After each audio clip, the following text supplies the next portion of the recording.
Hello everyone, how are you all? I hope you all are fine. और वैसे I hope कि आप सब अपनी पढ़ाई अच्छी तरह कर रहे होंगे और इसीलिए हम भी आज एक नई वीडियो के साथ, जो कि है क्लास 8 की जियोग्राफी। क्या है?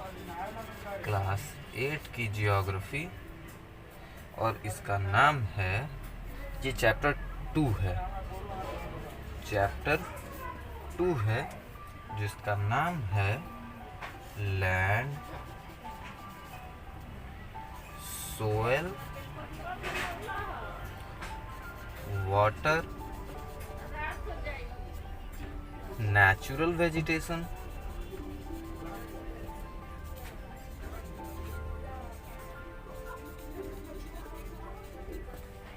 और वाइल्ड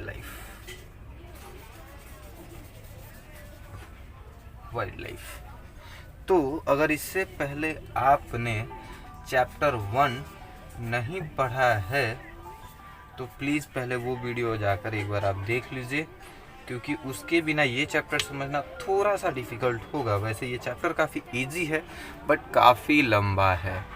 सो आई विश कि पहले आपने ये चैप्टर पढ़ लिया होगा जिसका नाम था रिसोर्सेस। ठीक है, और जो ये चैप्टर पढ़ चुके हैं उन्हें ये पता होगा कि ये सारा कुछ, चाहे वो नेचुरल वेजिटेशन हो, चाहे वाइल्ड लाइफ हो, वाटर हो, सोयल हो, लैंड हो, ये सब कुछ क्या है? ये सब नेचुरल रिसोर्सेस है। So let's start the chapter.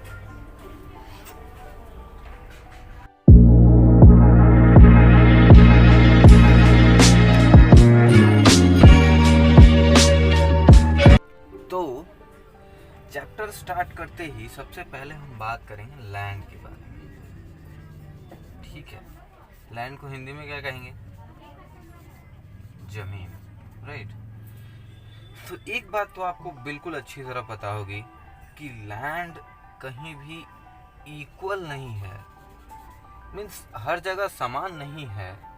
कहीं पे बड़े बड़े माउंटेन्स हैं, राइट, तो फिर कहीं पे नदियाँ बह रही हैं, फिर कहीं पे डिज़र्ट है ना, कहीं पे फिर इधर फॉरेस्ट है।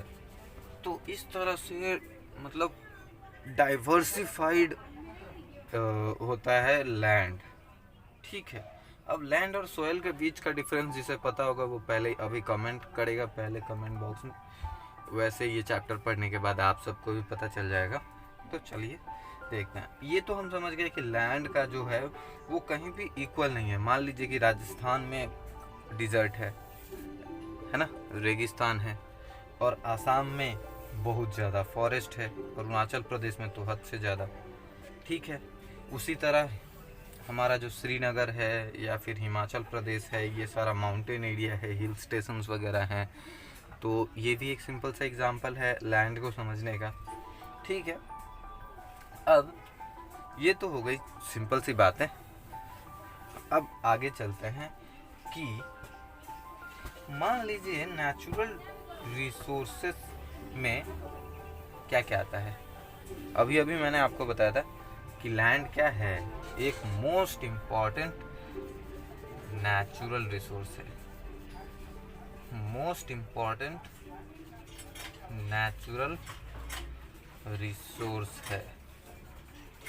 ठीक है, आई होप यहाँ तक आपको समझ में आ गया होगा। ठीक है, तो और इसका डिस्ट्रीब्यूशन, यानी कि अभी अभी मैंने बताया कि अनइवन डिस्ट्रीब्यूशन है। अनइवन यानी कि एक समान नहीं है, अनइवन डिस्ट्रीब्यूशन है। इसका मतलब कि जो कहीं पे रेगिस्तान है, कहीं पे पहाड़ है, कहीं पे नदियां हैं, झरने हैं। तो ये पूरी दुनिया में हर जगह अलग अलग सिचुएशंस हैं, अलग अलग तरह की लैंड्स हैं। ठीक है, और इसका कारण क्या है? इसका कारण 3 है। एक ये सिंपल सी चीज़ है बट प्लीज़ ध्यान से देखिएगा कि इसका कारण है क्योंकि बिकॉज ऑफ रग्ड टोपोग्राफी। ठीक है, टोपोग्राफी क्या होता है प्लीज़ कमेंट करके बताइए। ठीक है, हम बढ़ते हैं थोड़ा सा आगे। और या फिर स्टीप स्लोप्स जो है वो एकदम खड़ी चट्टाने जो होती है ना, ढलाने, उन्हें हम स्टीप स्लोप्स कहते हैं। ठीक है, और स्टीप स्लोप्स ऑफ माउंटेन्स। इसी के साथ हम ये भी देख लेते हैं कि डिजर्ट एरिया, फॉरेस्ट, ये सब तो हम ऑलरेडी पढ़ चुके हैं। Plains and river valleys offer suitable land for agriculture. हाँ, ये सब अलग अलग चीज़ों के लिए यूज़ में आते हैं। माउंटेन से हमें बहुत तरह की, जहाँ जिस माउंटेन पे मान लीजिए बहुत सारे नेचुरल रिसोर्सेज पाए जाते हैं, बहुत तरह की जड़ी बूटियाँ पाई जाती हैं, फल फूल पाए जाते हैं। और जहाँ ये नहीं पाए जाते वहाँ से चट्टानें पाई जाती हैं।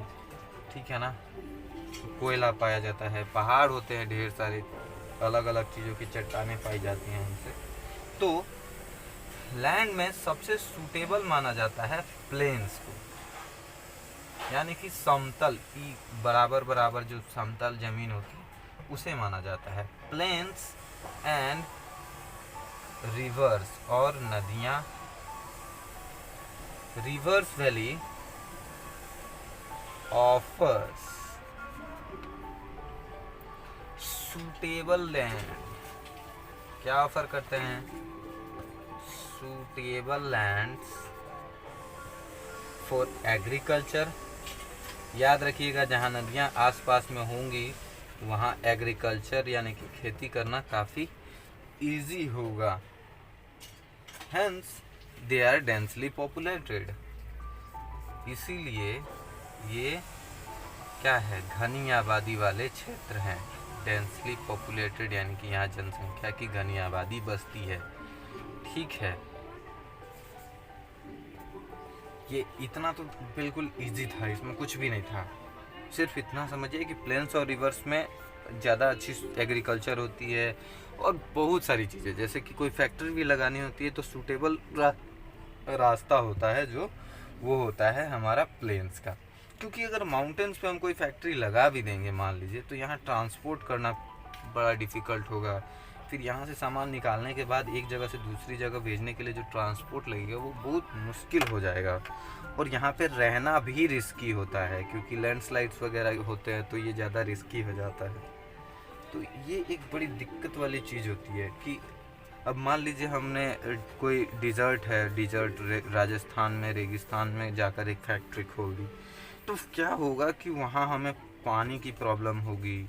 ठीक है ना, वाटर की प्रॉब्लम होगी और दूसरी तरह की प्रॉब्लम्स होने लगेंगी। धूप ज़्यादा होगा तो अलग अलग लोकेशंस में रहना मुश्किल हो जाएगा, वहाँ हर तरह की चीज़ें अवेलेबल नहीं होंगी। तो इन सब चीज़ों को ध्यान में रखते हुए हम अपना घर सेलेक्ट करते हैं कि हमें कहाँ रहना ज़्यादा बेटर लगता है। ये बात हर कोई कोशिश करता है कि हाँ सेलेक्ट कर पाए कि मैं कहाँ, मतलब कैसी सूटेबल प्लेसेस पे रहूँ। तो प्लीज़ इस बात का ध्यान रखिएगा कि कौन सी लैंड सूटेबल होती है रहने के लिए। ठीक है, अब हम लैंड का यूज़ कैसे कैसे करते हैं ये देखिए एक बार।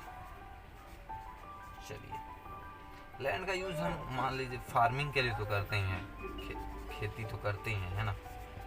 फिर जो जंगल वगैरह है, फॉरेस्ट्री वगैरह है, वो भी हम लैंड पे ही करेंगे और कहीं कहाँ करेंगे। माइनिंग यानी कि कोयला निकालना है, सोना निकालना है, चांदी निकालना है, व्हाटएवर जो भी निकालना है, हीरा निकालना है, इन सब चीज़ों की माइनिंग होती है। और माइनिंग कहाँ होती है? लैंड्स पे ही होती है।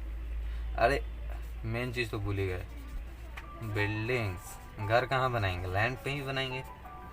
ठीक है, रोड्स कहाँ बनाएंगे? घर पे ही बनाएंगे। और क्या क्या बना सकते हैं बताइए। चलिए, कुछ चीज़ें आप भी कमेंट कीजिएगा, हम बढ़ते हैं थोड़ा सा आगे। ठीक है।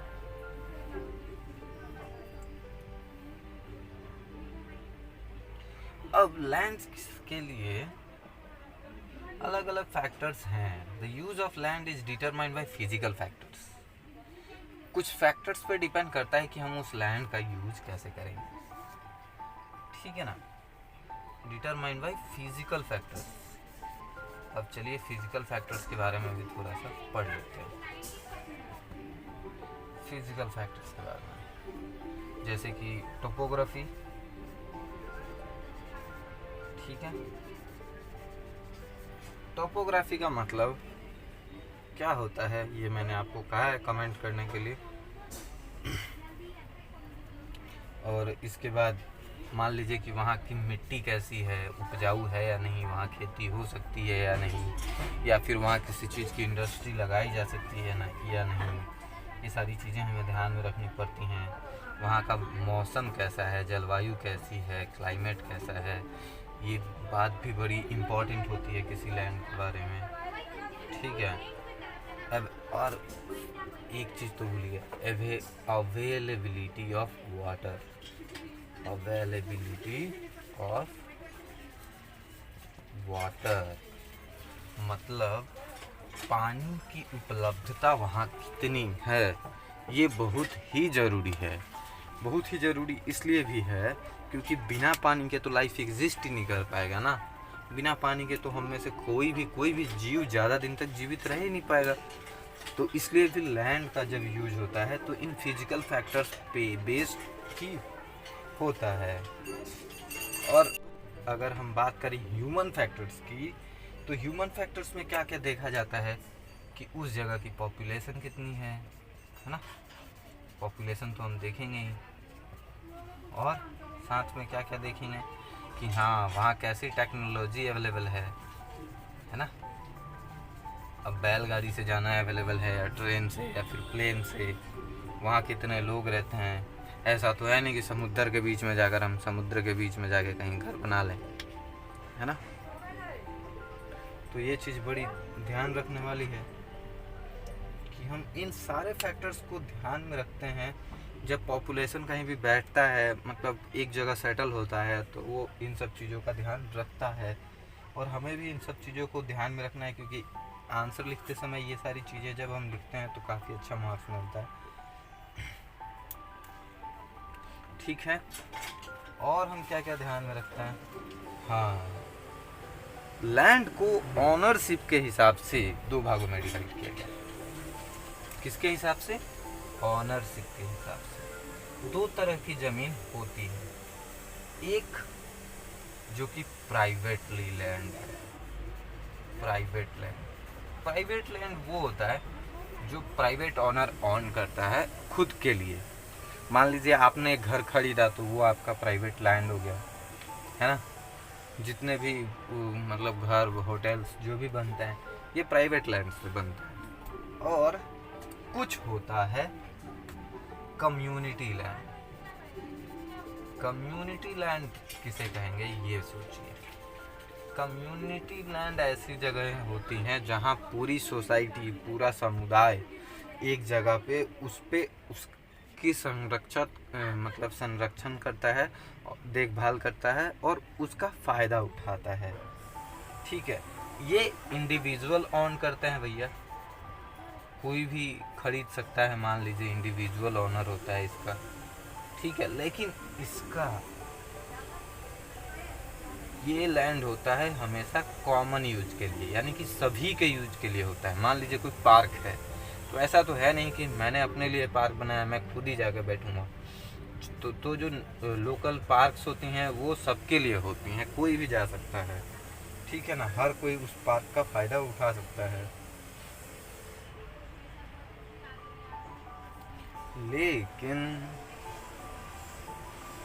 लेकिन प्रॉब्लम कहाँ शुरू होती है पता है? प्रॉब्लम शुरू होती है हमारी वांट्स को लेकर। अब कैसे? लैंड्स याद रखिए कि पृथ्वी पे 1/4 यानी कि 4 भाग का सिर्फ 1 भाग लैंड है। और ये कभी भी हम इसे इंक्रीज नहीं कर सकते, इंक्रीज नहीं कर सकते हम। लैंड ऐसा नहीं है कि कहीं और से इंक्रीज कर देंगे, क्योंकि बाकी के 3 हिस्से पर क्या है, पानी है, ठीक है ना। तो लैंड हमारे पास बिल्कुल लिमिटेड है। लैंड याद रखिए कि ये क्या है, ये लिमिटेड है, इसे हम इंक्रीज नहीं कर सकते। लेकिन दिक्कत ये है कि हमारी जो वांट्स है ना, जो हमारी इच्छाएं हैं, वो हैं अनलिमिटेड। यहाँ से प्रॉब्लम शुरू होती है। किसी के पास एक घर है तो उसे 4 घर चाहिए, 10 घर चाहिए, एक गाड़ी है तो 4 गाड़ियाँ चाहिए, ठीक है ना। शर्ट के साथ पैंट के साथ मैचिंग करके वो गाड़ियाँ ले जाए बंदा, ठीक है। सोमवार को इस घर में, मंगलवार को उस घर में, छुट्टियाँ मनाने फार्म हाउस पे। तो जैसे जैसे हमारी वांट्स बढ़ती हैं, वैसे वैसे हम ज़्यादा से ज़्यादा ज़मीनों पर कब्जा जमाते जा रहे हैं। और इससे नुकसान क्या होता है कि people and their demands are ever growing but availability of land is limited, ठीक है। लैंड डिग्रेडेशन, लैंड डिग्रेडेशन का मतलब है कि लैंड की वैल्यू ख़त्म हो जाना, ठीक है। और वैल्यू कैसे ख़त्म होती है, सोच कर देखिए। एक तो मान लीजिए कि वो उपजाऊ ज़मीन नहीं है, टाउन में नहीं है, इसलिए वहाँ लोग रहना भी नहीं चाहते हैं, बहुत ज़्यादा गंदा है, या फिर ऐसी जगह है जहाँ ज़्यादा बाढ़ आती है, ठीक है। और दूसरा है लैंडस्लाइड्स। लैंडस्लाइड्स के बारे में हम थोड़ा सा और आगे पढ़ेंगे, बट अभी के लिए बस इतना मानकर चलिए कि मान लीजिए हमने एक माउंटेन पे कोई एक घर बना लिया यहाँ, और यहाँ से कोई पत्थर या पेड़, जब अर्थक्वेक होगा तो यहाँ से जो पत्थर गिरेगा वो आपके घर को डिस्ट्रॉय कर देगा। ऐसे रास्ते भी ब्लॉक हो जाते हैं और बहुत सारी प्रॉब्लम्स होती हैं। तो इसी तरह की चीज़ों को लैंडस्लाइड्स कहते हैं। ये एक सिंपल सा वो है, वो आप समझ सकते हैं। बाकी हम आगे इसको डिटेल्स में भी पढ़ेंगे। अच्छा, सोइल इरोजन भी एक ऐसा रीज़न है जिसकी वजह से क्या होता है कि लैंड जो है वो डिक्रीज होती जा रही है। लैंड सोइल इरोजन में क्या होता है ना कि बारिश जब भी आती है तो मिट्टी का कुछ हिस्सा अपने साथ बढ़ा ले जाती है, बस इसी को हम सोइल इरोजन कहते हैं। और कुछ खास नहीं है सोइल इरोजन में, इतना डिफ़िकल्ट चीज़ नहीं है, ठीक है। हाँ, आगे बढ़ते हैं, चलिए। नेक्स्ट टॉपिक है डिजर्टिफिकेशन। अगर डिजर्टिफिकेशन पे पूरा एक चैप्टर भी बनाया जाए तो बन सकता है। और डिजर्टिफिकेशन पे फिर कभी सोचेंगे कुछ चैप्टर बनाने के लिए, लेकिन अभी डिजर्टिफिकेशन का मतलब होता है कि एक मान लीजिए कोई बहुत अच्छी उपजाऊ ज़मीन थी जहाँ हरे भरे पेड़ पौधे घास सब कुछ था, ठीक है। लेकिन अचानक से क्या हुआ कि डिजर्टिफिकेशन के बाद वहाँ का पानी धीरे धीरे ख़त्म हो गया, वेदर में चेंज हुआ और वो ज़मीन ऐसी हो गई, बंजर हो गई, वहाँ कुछ नहीं उग रहा है, पेड़ पौधे सारे ख़त्म हो गए, सूख गए। तो इसे हम डिजर्टिफिकेशन कहते हैं। जब एक एरिया ऐसा वीरान होने लगता है, वहाँ पेड़ पौधों की संख्या कम होने लगती है और पॉपुलेशन वहाँ रहने में उसे दिक्कत होती है, धीरे धीरे वो जगह वो छोड़कर जाने लगते हैं, तब उस प्रोसेस को क्या कहते हैं, डिजर्टिफिकेशन कहते हैं, ठीक है। आई होप कि यहाँ तक तो आपको अच्छे से समझ में आया होगा। ये कुछ मेजर प्रॉब्लम्स हैं जिसकी वजह से लोग किसी ज़मीन पे नहीं रहना चाहते हैं, ठीक है। और इसका कारण क्या है? इसका कारण ये है कि हम जंगलों को काट कर वहाँ क्या शुरू कर रहे हैं, एक्सपांसन ऑफ एग्रीकल्चर। हमें खेती के लिए ज़्यादा से ज़्यादा ज़मीन चाहिए, एक्सपांसन ऑफ एग्रीकल्चर चाहिए ना, वरना जिस इस स्पीड से पॉपुलेशन बढ़ रही है उस स्पीड से खाना ही नहीं मिलेगा, और खाना नहीं मिलेगा तो फिर गुजारा कैसे चलेगा। एग्रीकल्चर तो बहुत ज़रूरी है। कंस्ट्रक्शन एक्टिविटीज़ का भी एक्सपांसन हो रहा है, ठीक है ना, तो एक्सपांसन ऑफ कंस्ट्रक्शन एक्टिविटीज़ भी आप लिख सकते हैं। देख ही रहे हो आप, अपने आसपास में भी देखो तो कंटिन्यू रोज बिल्डिंग्स पे बिल्डिंग्स बनती जा रही हैं, सॉरी कंस्ट्रक्शन एक्टिविटीज़, ठीक है ना। तो कंस्ट्रक्शन एक्टिविटीज़ भी बढ़ती जा रही हैं कंटिन्यू, और इन सब की वजह से जो मतलब सिस्टम बना हुआ है नेचर का, वो काफ़ी डिस्टर्ब होता है। आप जंगलें काट देते हो, वहाँ का ग्राउंड वाटर अच्छी तरह से यूज मतलब ओवर यूज हो जाता है कभी कभी। तो इस वजह से क्या होता है कि वहाँ के जो क्लाइमेट है वो चेंज होने लगती है, और फिर जब क्लाइमेट चेंज होगा तो हो सकता है कि वो डिजर्टिफिकेशन की ओर चेंज हो जाए, या फिर और भी बहुत सारी प्रॉब्लम्स आ सकती हैं। तो ये चैप्टर उतना डिफ़िकल्ट नहीं है, हाँ, बट बहुत लंबा है, ठीक है, बहुत ही लंबा चैप्टर है, थोड़ा लेंदी है, लेकिन अगर समझा जाए चैप्टर को तो ये काफ़ी इजी है। अब हम बात करते हैं लैंड्स में ही कंजर्वेशन की। अच्छा, अगर इससे पहले वाला चैप्टर आपने पढ़ा होगा तो आई थिंक कि आपको कंजर्वेशन का मतलब पता होगा। इसको हम संरक्षित भी लिख सकते हैं शुद्ध हिंदी में, लेकिन अगर संरक्षित ना समझ में आए तो ये सिंपल सी भाषा है कि हम लैंड्स को बचाएं कैसे, बचाव कैसे करें, ठीक है। हमें बचाव करने का सबसे इम्पॉर्टेंट अगर आपको लिखना है तो आप लिख सकते हैं एफॉरेस्टेशन। अफॉरेस्टेशन में हम ये करते हैं कि हम ज़्यादा से ज़्यादा पेड़ पौधे लगाते हैं, ठीक है।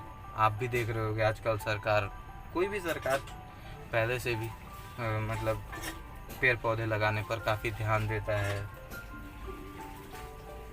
और वो देना भी चाहिए, ये बहुत ज़रूरी है हमारे लिए।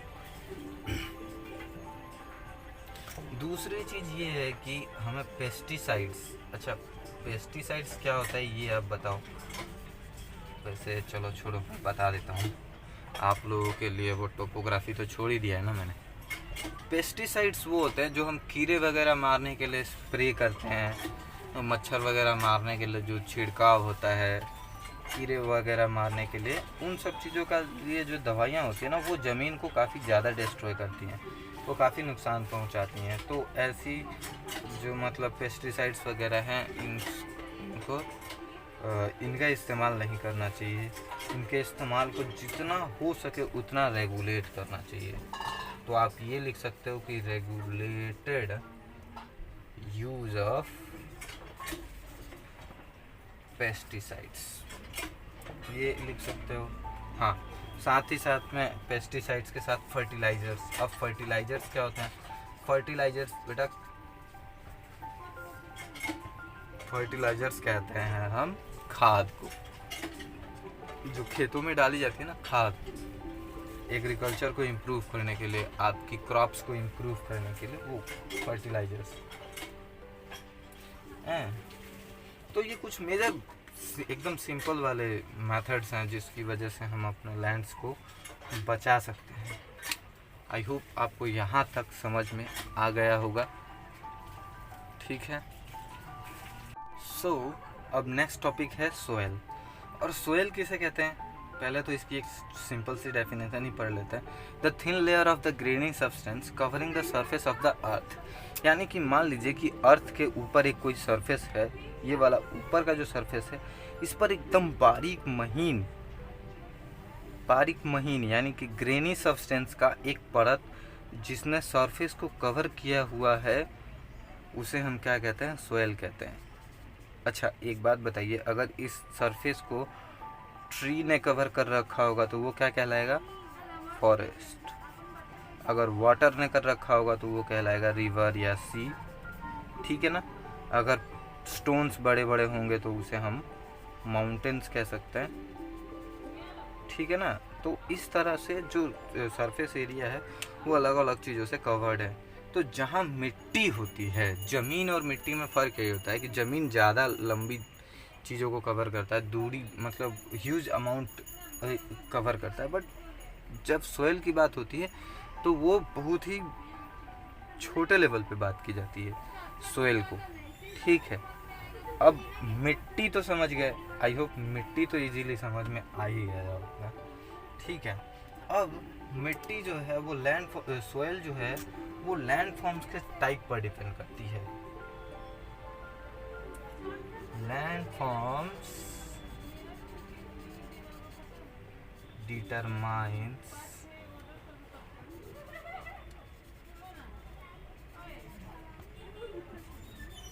The type of soils.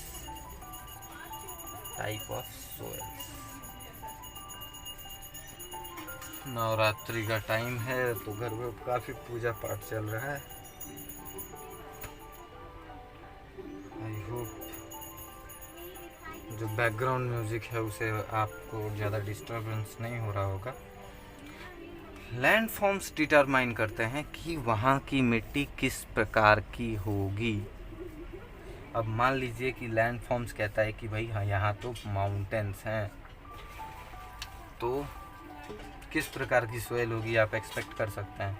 अगर माउंटेन्स है तो मोस्टली यहाँ पे स्टोन्स के टुकड़े होंगे, छोटे छोटे, है ना, स्टोन्स के टुकड़े होंगे। तो लैंड फॉर्म्स डिटरमाइन करते हैं types of soil. I hope यहाँ तक तो आपको बिल्कुल आसानी से समझ में आ गया होगा। अब हम बढ़ते हैं आगे और अब बढ़ते हैं सोयल्स कहते किसे हैं। ये भी मैंने लिखवा दिया था कि the thin layer of the granny substance covering the surface of the earth is called soil. इतना आपको पता होगा। और एक बात कि ये सोयल जो है ये लैंड्स के साथ क्लोजली लिंक करता है, क्योंकि सोयल छोटा पार्ट है और जो लैंड है वो बड़ा पार्ट है, बट दोनों पार्ट तो एक दूसरे के ही हैं, तो ये क्लोजली लिंक करते हैं एक दूसरे से। हाँ, अब हम बात कर लेते हैं एक बार कि सोयल बना किस चीज़ से है। ठीक है, तो it is made up of organic matters से मिलकर बना है।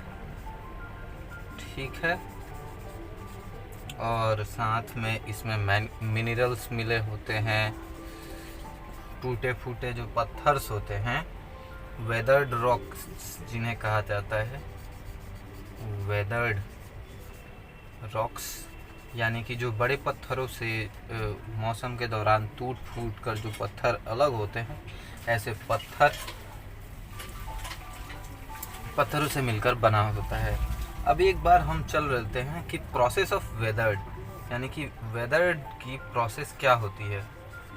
प्रोसेस ऑफ वेदरिंग, ये भी थोड़ा सा एक बार हम समझ लेते हैं। मे बी क्या पता कि हमारी तरह कोई और टीचर भी इसी सवाल को पूछ ले एग्ज़ाम में। तो इसका डेफिनेशन होगा, देखिए, the breaking up and decay, breaking up and decay of exposed rocks.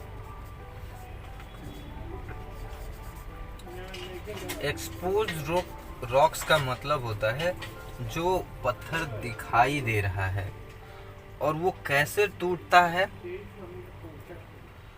By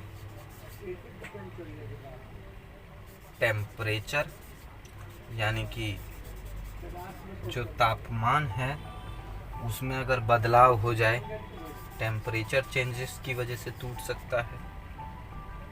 ठीक है ना, प्लांट्स, एनिमल्स,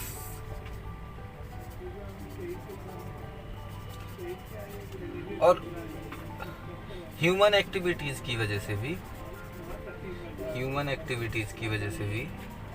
ये सारी टूट फूट के कार्यक्रम होते रहते हैं, जिनसे कि सोयल की संरचना होती है।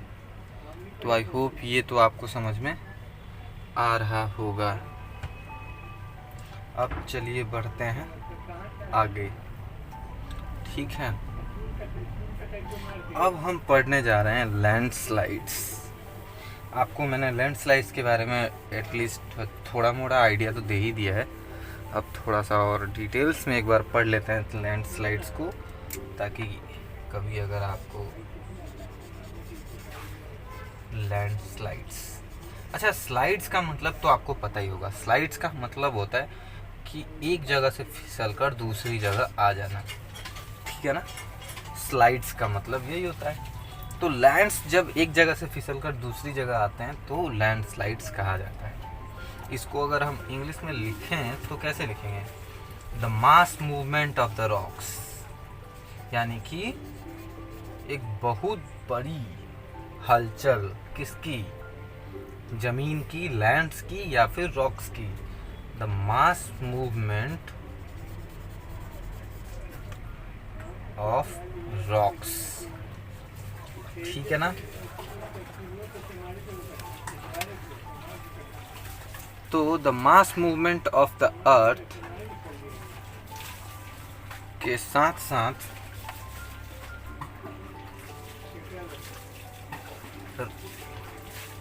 कभी कभी जो the mass movement of the earth जो है वो क्या कहलाता है? लैंडस्लाइड्स कहलाता है। इसके कॉजेज अगर हम बात करें, रीजंस की अगर हम बात करें, मान लीजिए कि क्या क्या कॉजेज हो सकते हैं, तो सबसे पहला कॉज हो सकता है इसका रेनफॉल।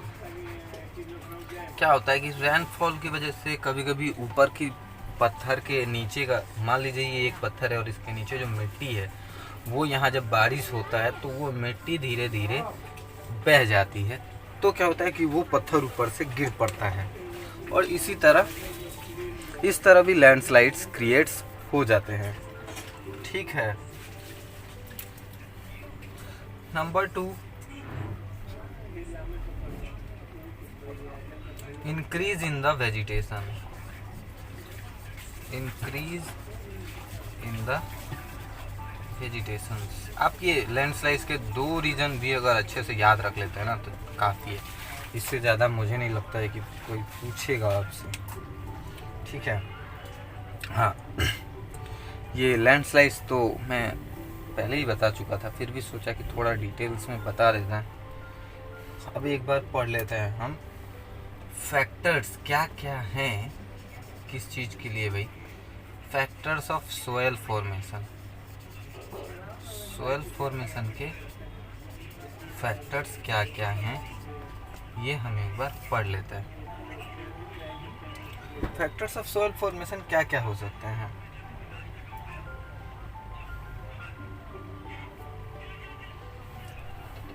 फैक्टर्स ऑफ सोयल में देखिए, सबसे पहली बात तो ये कि सोयल का जो फॉर्मेशन है वो 1-2 दिनों में नहीं होता है। It takes hundreds of years to make just 1 centimeter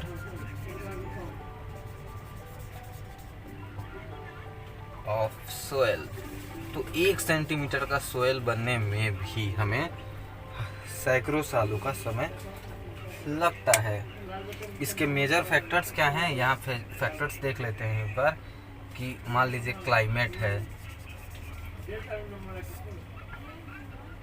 और नेचर जो होता है ना पेरेंट्स रॉक का, यानी कि जिन पत्थरों से वो टूटकर बनता है, ऐसे पत्थरों का नेचर भी डिपेंड करता है, नेचर ऑफ द रॉक्स। यानी कि मान लीजिए वो अगर बलुआ पत्थर है तो बलुआ पत्थर टूटकर कैसा बन सकता है? बलुआ मिट्टी ही बनेगी ना। तो ये एक सिंपल सा एग्जांपल है कि हाँ, nature of the parents rock. Parents rock और कुछ खास नहीं, बस ये समझ के चलिए कि वो पत्थर जिससे टूटकर छोटे छोटे कण बने हैं, उन पत्थरों को हम पेरेंट्स रॉक कहते हैं। एक सिंपल सी ये चीज़ समझ लीजिए, देखिए कि सबसे ऊपरी जो हिस्सा होता है ना, सबसे ऊपरी हिस्से पर होता है माउंटेन या फिर जो फॉरेस्ट या फिर जो घास है ना, जो नदियां हैं। तो ये वाला जो हिस्सा है पृथ्वी का जिस पर हम खेती वगैरह करते हैं, बिल्डिंग वगैरह बनाते हैं, वो ये है हमारा सोयल। इसे हम कहते हैं टॉप सोयल। चलिए इसे टॉप सोयल मान लेते हैं। और वेजिटेशन हम कब कहते हैं? जब वहाँ घास उगती है या जीव जंतु रहता है तो उसे वेजिटेशन कहा जाता है, ठीक है। बट इसके नीचे होता है सब सोयल। सब सोयल जिसमें कि बालू भी होता है, थोड़ी बहुत कीचड़ भी होती है। फिर जो होता है वो सबसे बड़ा वेदर्ड रॉक होता है, जो टूट फूट के बाद बनता है। और साथ में लास्ट में होता है पेरेंट्स रॉक। मैंने आपको कहा था पेरेंट्स रॉक जब टूटता है तो वो वेदर्ड रॉक में कन्वर्ट होता है। वेदर्ड रॉक जब टूटता है तब वो सब सोयल में कन्वर्ट होता है, और जब सब सोयल टूटते हैं तब जाकर सोयल बनता है। इस बात को बिल्कुल ध्यान में रखिएगा। आई एम रियली सॉरी अगर बैकग्राउंड में आपको थोड़ी बहुत नॉइज़ सुनने को मिल रही है। मैं काफ़ी परेशान हूँ खुद इस तरह के शोर से, बट आपको सुनाई पड़ ही रहा होगा कि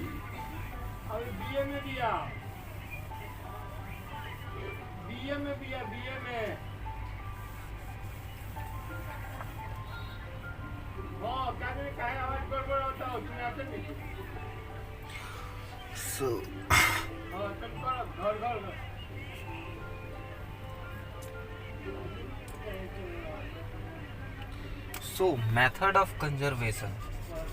अब हम स्टार्ट करते हैं method of conservation, method of soil conservation, ठीक है। Method of soil conservation.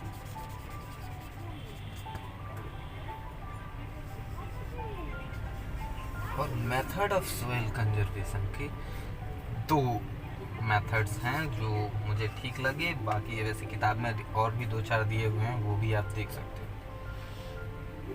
हम क्या कर सकते हैं सोयल कंजर्वेशन, मिट्टी को बचाने के लिए? वो ज़मीन जो खाली है, द बेयर ग्राउंड, वो ज़मीन जो खाली है उसे हम, मान लीजिए कि पेड़ पौधों के बीच में जो ज़मीन खाली रहती है ना, बिटवीन प्लांट्स, वो ज़मीन जो खाली है प्लांट्स के बीच में, उसे हम कवर कर दें। उसको हम क्या कर दें? कवर कर दें with a layer of organic matters.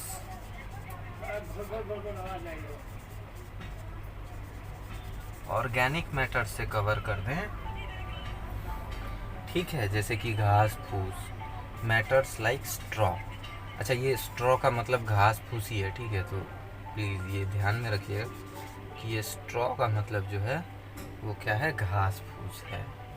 और दूसरी जो टेक्निक है वो ये है कि स्टोन्स, इसको हम, इस मेथड को हम कहते हैं, पहले वाले मेथड को हम कहते हैं मल्चिंग। क्या कहते हैं? Mulching, MULCHING, mulching. और दूसरे को कहते हैं कंटूर बैरियर। कंटूर बैरियर, याद रखिएगा, काफ़ी अजीबोगरीब नाम है, लेकिन इसमें हम करते क्या है? स्टोन यानी कि पत्थर, ग्रास यानी कि घास, एंड मिट्टी का इस्तेमाल used to build barrier along contour। along contour का मतलब ये है कि देखिए क्या करते हैं हम इसमें कंटूर में, कि इसमें हम पेड़ पौधे या फिर पत्थरों को रख देते हैं जिससे मिट्टी कम से कम कटे। बस इतना ही काम है। तो इसको हम कंटूर बैरियर्स कहते हैं। हम मतलब जो मिट्टी कटना है उसके बीच में एक अवरोधक लगा देते हैं, जिससे कि बैरियर लगा देते हैं, जिससे मिट्टी कम से कम कटे। बस, काफ़ी सिंपल है। और अब हम एक नया टॉपिक स्टार्ट करेंगे जिसका नाम है वाटर। ये चैप्टर, ये जो टॉपिक है ना, ये बहुत ही ज़्यादा इम्पोर्टेंट है। वाटर इसलिए सबसे ज़्यादा इम्पोर्टेंट है क्योंकि आपको मतलब 532 से लेकर और 12 तक न जाने कितनी बार ये चैप्टर आपको मिलेगा। अगर इसे आप अच्छी तरह समझ लेते हैं तो आगे भी आपको बहुत हेल्प हो जाएगी। इसीलिए सबसे पहली बात तो ये, एक नंबर में ये कि ये एक बहुत ही इम्पॉर्टेंट रीन्यूएबल रिसोर्स है। इससे पहले वाली वीडियो में मैं बता चुका हूँ कि रीन्यूएबल रिसोर्स किसे कहते हैं। अच्छा, रीन्यूएबल रिसोर्स मैं इसलिए कह रहा हूँ क्योंकि पानी को ना हम नष्ट नहीं कर सकते हैं। पानी का हम यूज़ तो करते हैं लेकिन हम नष्ट नहीं कर पाते हैं। पानी हमारे शरीर से फिर से उतना निकल ही जाता है जितना हम कंज्यूम करते हैं। तो इसलिए क्या होता है कि पानी हम जितना भी यूज करेंगे ना उतना अगेन रीन्यू हो जाता है। तो ये आपको ध्यान में रखना है। रीन्यूएबल रिसोर्स का मतलब होता है ऐसा रिसोर्स जिसे हम आसानी से दोबारा इस्तेमाल कर सकें। क्या कर सके? दोबारा इस्तेमाल कर सकें। पानी का तो हम दोबारा इस्तेमाल कर ही सकते हैं ना, तो इस वजह से इसे हम रीन्यूएबल रिसोर्स कहते हैं। आई होप कि ये बातें आपको समझ में आ रही होंगी। और इससे पहले मैंने आपको अभी थोड़ी देर पहले ही बताया था कि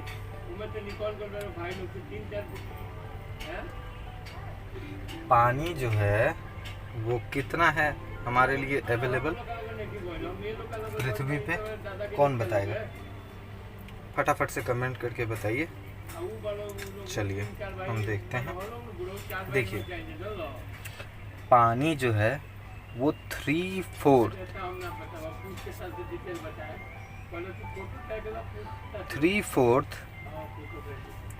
सॉरी, मार्कर सही से चल नहीं रहा है। इसमें इंक तो अभी मैंने डाल दी है लेकिन ये चल नहीं रहा है। तो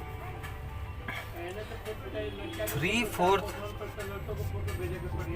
पार्ट जो है अर्थ का जो सरफेस है वो कवर्ड विथ वाटर है,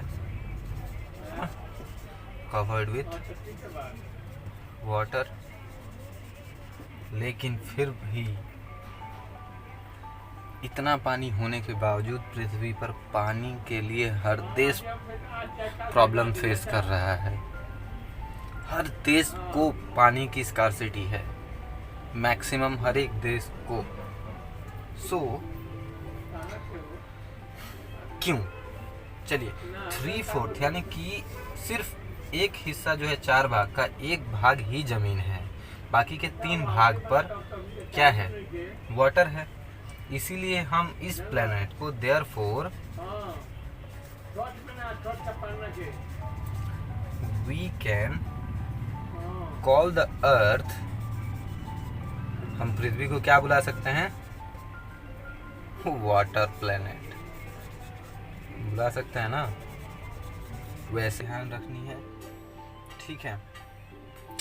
ऐसा माना जाता है कि जो जीवन की शुरुआत हुई है, पृथ्वी पर जीवन का जो प्रारंभ हुआ है वो पानी से ही हुआ है। 3.5 billion years back, 3.5 billion years back life begins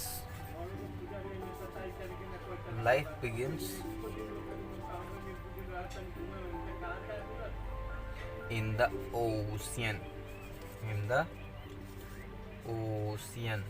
यानी कि महासागरों में जो है जीवन की शुरुआत हुई। कब?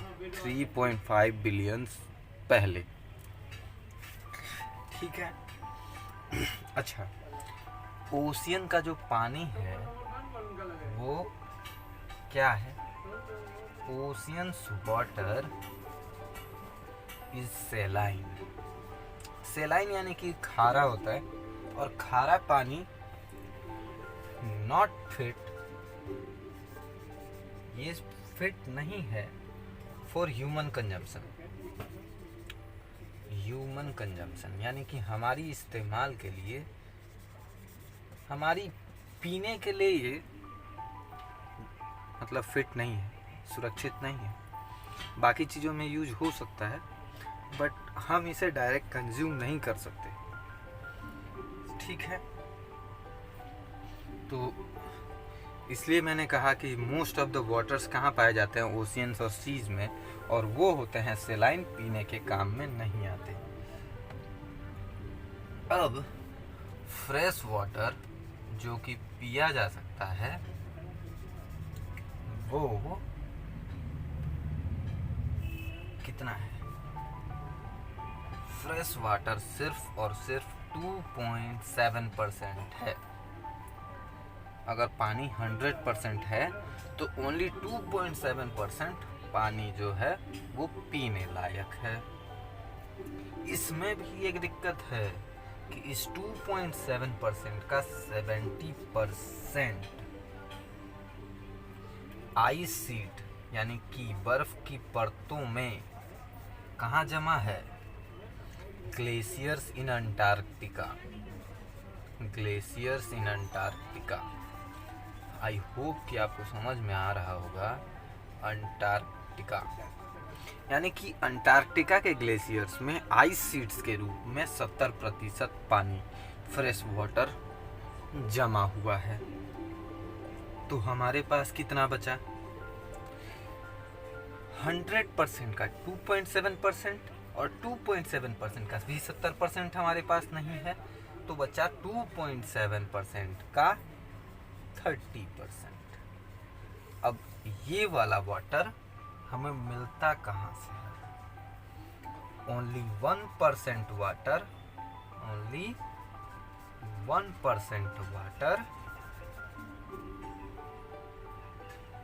ऑफ ग्राउंड, जो जमीन के नीचे पानी है, वो 1% पानी हमारे लिए फिट है, फिट फॉर ह्यूमन कंजम्पशन। ठीक है, सिर्फ 1% पानी पीने लायक है। और ये कहाँ मिलता है हमें? मान लीजिए रिवर्स में भी मिल जाता है, रिवर्स से भी पानी मिल जाता है, लेक्स यानी कि झील से भी मिल जाता है, और ग्राउंड वाटर से भी मिल जाता है। तो आई होप कि ये बातें आपको समझ में आ रही होंगी। अब हम बढ़ते हैं थोड़ा सा आगे। जैसा कि अभी तक हमने पढ़ा कि पृथ्वी पर पानी तो बहुत है, पानी तो 3/4 पानी है, 4 भाग का 3 भाग, लेकिन पीने लायक पानी सिर्फ 2.7%। ये है सबसे सैड न्यूज़। और इसका भी 70% पानी क्या है कि वो आइस शीट्स के रूप में ग्लेशियर्स में जमा है। ये और भी बड़ी सैड न्यूज़ हो गई। तो बचा अप्रॉक्स 1% पानी, सिर्फ 1% पानी है जो कि फिट है, हमारे पीने लायक अवेलेबल है ना? Fit and available. अब इतना ही पानी अवेलेबल है, ये तो हो गई बड़ी मुसीबत वाली बात। अब ये पानी हमें मिलता कहाँ है? ये पानी हमें मिल जाता है रिवर के थ्रू, लेक्स के थ्रू, या फिर अंडरग्राउंड वाटर से भी समझ सकते हैं। अंडरग्राउंड वाटर का मतलब है ज़मीन के नीचे से जो हम हैंड पंप और वो पंप वगैरह लगाकर पानी निकालते हैं, अंडरग्राउंड वाटर वो होता है। तो यहाँ तक तो आपको आई होप की बात समझ में आ गई होगी। और इसीलिए क्योंकि सिर्फ 1% पानी है हमारे पास, और पॉपुलेशन है कि दिन पर दिन बढ़ता ही जा रहा है, तो हमारे पास जो पानी है वो मोस्ट प्रीशियस सब्सटेंस हो गया है पृथ्वी पर, most precious substance on earth, precious substance on earth. ठीक है, ऑन अर्थ। तो आई होप ये बात तो आपको समझ में आ गया होगा। मैं हमेशा कहता रहता हूँ कि पानी बचाइए, पानी बचाइए, पानी का अच्छे से यूज कीजिए, पानी को सोच समझ कर यूज कीजिए, हमेशा कहता रहता हूँ। तो चलिए, ये तो खैर कोई बात नहीं है, अब आप खुद समझदार हैं। सॉरी, कहा था कि तबीयत खराब है। हाँ, अब चलते हैं पानी की कमी की ओर। ठीक है, तो आपको बता दूं, अगर स्कार्सिटी की यानी कि कमी की बात करें हम, पानी की स्कार्सिटी ऑफ वाटर की, तो most of the parts of Africa, ठीक है, इवन वेस्टर्न पार्ट जो है, western part of USA, even Australia भी पानी के कमी से जूझ रहे हैं। और इंडिया में तो आप जानते ही हो, जो लोग राजस्थान वगैरह में रहते हैं उनको तो पता होगा ही, जो दिल्ली में रहते हैं, जो बॉम्बे में रहते हैं, तो ऐसे शहरों में रहने वाले लोगों को भी ये बात अच्छी तरह पता होगी कि पानी कितनी मुश्किल से मिलता है।